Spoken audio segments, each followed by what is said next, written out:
Você já tentou estudar o estruturalismo e achou um pouco difícil? Calma, ele não é difícil, mas ele é denso. Então a gente está aqui para descomplicar esse conteúdo para você. Vem comigo!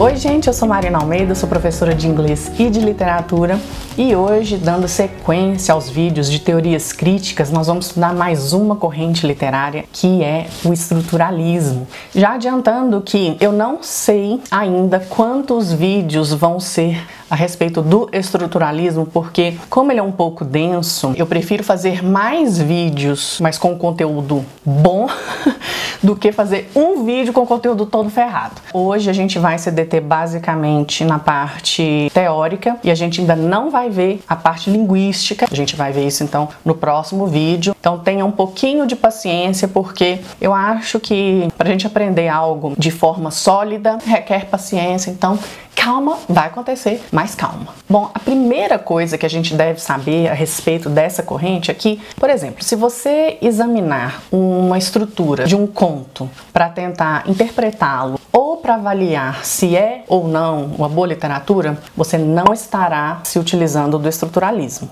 Porém, se você examinar a estrutura de vários contos para descobrir quais são os princípios que governam as suas composições, por exemplo, princípios do progresso narrativo, seria então a ordem, em que os eventos ocorrem na história, ou os princípios da caracterização, ou seja, quais são as funções que os personagens têm em relação à narrativa como um todo. Enfim, se você analisar um texto literário de forma a descrever a sua estrutura com o objetivo de entender como a composição desse trabalho demonstra princípios de um sistema estrutural, aí sim você estará utilizando dessa corrente para interpretar uma obra.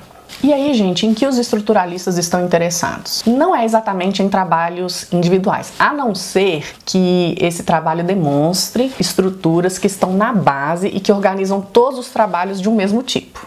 Por quê? Porque os estruturalistas, eles enxergam o estruturalismo como uma ciência humana cujo esforço, então, é entender de uma forma sistemática as estruturas fundamentais que constituem a base de toda a experiência humana. E aí, dessa forma, todo o comportamento humano e, consequentemente, a sua produção. E aí, gente, por isso ele não deve ser pensado como um campo de estudo, ok? Mas sim como um método para sistematizar a experiência humana que é utilizada em vários campos de estudo. Mas aí você tem, por exemplo, a antropologia, a linguística, a sociologia, a psicologia e, lógico, os estudos literários. Para o estruturalismo, então, o mundo que conhecemos, ele é organizado e dividido em dois níveis, o visível e o invisível. A gente vai ver um por um.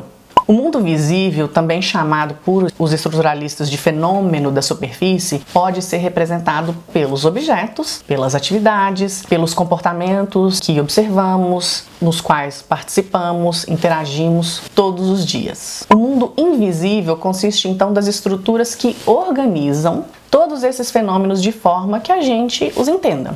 Vou dar um exemplo. A língua portuguesa tem mais de 1 milhão de palavras, sendo que cada uma dessas palavras é pronunciada de formas diferentes por uma infinidade de pessoas. Então, como que os falantes nativos do português, tendo à sua disposição uma imensidão de dispositivos linguísticos, podem se comunicar de forma efetiva através de um modelo sofisticado e avançado? Porque, apesar de existirem milhões de fenômenos da superfície, ou seja, palavras e todas as diferentes formas de pronunciá-las, há uma estrutura relativamente simples na base de todos esses termos linguísticos que nós dominamos, que é a estrutura. Por exemplo, pensa numa pessoa analfabeta e, infelizmente, não teve acesso aos estudos. Se você tentar conversar com essa pessoa, você vai conseguir normalmente. Porque, apesar de ela não saber as letras e as suas combinações, não saber explicar as regras que regem a língua portuguesa, ela saberá a estrutura da língua e a respeitará. O mesmo, gente, acontece com crianças, por exemplo, que ainda não foram alfabetizadas. Elas nunca falaram a frase banheiro, fui, ao, eu. Não, elas respeitam a ordem, sujeito, verbo, complemento, etc. E aí, gente, sem um sistema para governar a comunicação, nem língua haveria. De forma análoga, sem os princípios estruturais que nos permitem organizar o mundo natural, os dados que chegariam ao nosso cérebro através dos 5 sentidos seriam absurdos, ilógicos, ininteligíveis. Se você sabe diferenciar uma plantinha de uma pedra, mesmo que você não entenda como e por que fazer essa diferenciação, você estará fazendo uso do estruturalismo. Mesma coisa, por exemplo, diferenciar plantas com propriedades medicinais de plantas venenosas. Estruturalismo de novo. Então o que acontece? Esse mundão de meu Deus tem uma cacetada de eventos e objetos, que são os fenômenos da superfície. Mas as estruturas que organizam esses fenômenos não são muitas não. E também sem essas estruturas o mundo seria um caos. Tá, Marina, beleza, minha filha, mas de onde vêm essas estruturas? De acordo com os estruturalistas, elas vêm daqui, ó, da mente humana. Para eles é um mecanismo estrutural. E por isso que a mente humana é ultra mega importante, porque eles querem dizer que a ordem que vemos no mundo é a ordem que impomos no mundo. Então, o nosso entendimento não decorre da percepção de estruturas que já existem no mundo. Não. Na verdade, o que rola, galera? As estruturas que nós percebemos no mundo são inatas da consciência humana, as quais projetamos no mundão de meu Deus para que a gente consiga lidar com ele. Com isso, gente, os estruturalistas não estão falando que não exista realidade factual. Calma. Mas é que há muitos fatos para serem percebidos sem um sistema conceitual que os limite e os organize. Ou seja, os caras, gente, eles queriam descobrir as estruturas que constituem a base dos fenômenos. Não interessa se é no domínio, sei lá, da matemática, biologia, da religião, pode ser qualquer coisa. Mas o que acontece? Eles se esforçaram para descobrir algo sobre as estruturas inatas da consciência humana. Vamos nos deter aqui alguns momentinhos, para ver como que os estruturalistas definiam a palavra estrutura.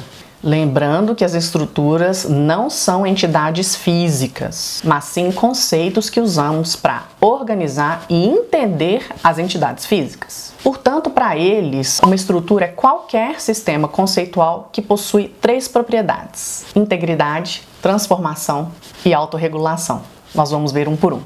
Bom, a primeira é a integridade. Aqui, o sistema funciona como uma unidade, sendo que ele não é apenas uma coleção de itens independentes. A unidade é diferente da soma das partes, viu, gente? Porque as partes trabalhando juntas, elas criam algo novo. Tipo assim, pensa na água. A unidade da água é totalmente diferente dos seus componentes, que é o hidrogênio e o oxigênio, ok? Vamos ver então a transformação. O sistema não é estático, ele é dinâmico e pode mudar a todo momento. Vou dar um exemplo usando a língua, lógico. Mente poluída a sua, né? Bom, o sistema não é apenas uma estrutura, o sistema também é capaz de estruturar. Numa língua, por exemplo, é possível transformar os fonemas básicos em palavras e enunciados. Então, qualquer material está sempre sendo estruturado pelo sistema.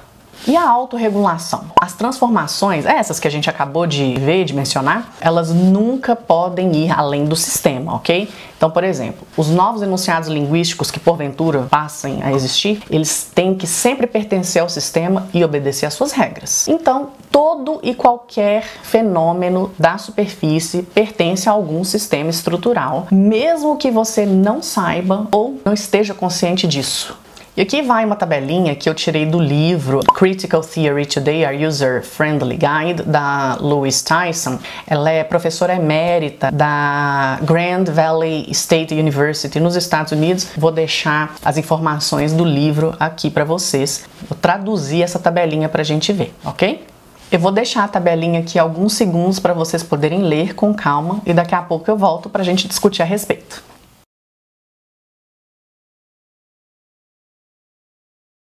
Então, o que acontece? Se você ler as linhas do fenômeno da superfície, você terá uma lista de enunciados. Por exemplo, cachorro corre feliz, árvore parece verde. Mas, se você ler as colunas de todo o diagrama do topo até embaixo, você verá que o fenômeno da superfície, que consiste de algumas palavras, mas, enfim, poderia ser constituído de muitas outras palavras diferentes, mas ele é então governado por uma estrutura que, nesse caso, tem 3 partes do discurso e 2 regras de combinação. Então, quando eu digo cachorro corre feliz ou qualquer outro enunciado que siga o mesmo padrão gramatical, é um fenômeno da superfície governado, então, pela seguinte estrutura: sujeito, substantivo, mais predicado, que é o verbo mais o complemento. Lembrando, então, que os componentes da estrutura são sempre menores em quantidade que os fenômenos da superfície, porque seu propósito é organizar, classificar e simplificar.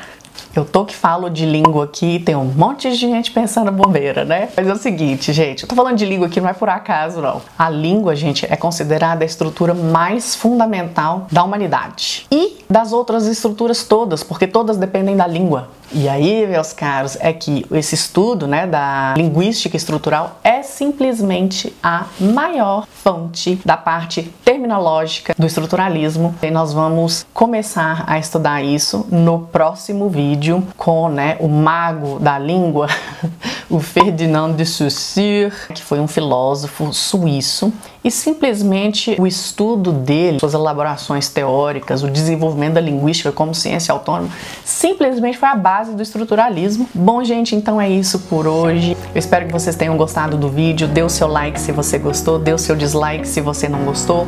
Deixa aqui embaixo seus comentários, suas críticas, sugestões. Pode deixar também pauta para o canal. Tem gente já sugerindo vídeos, eu respondo todos os comentários, tá bom? A gente se encontra então no próximo vídeo de estruturalismo. Um beijo e até a próxima. Tchau!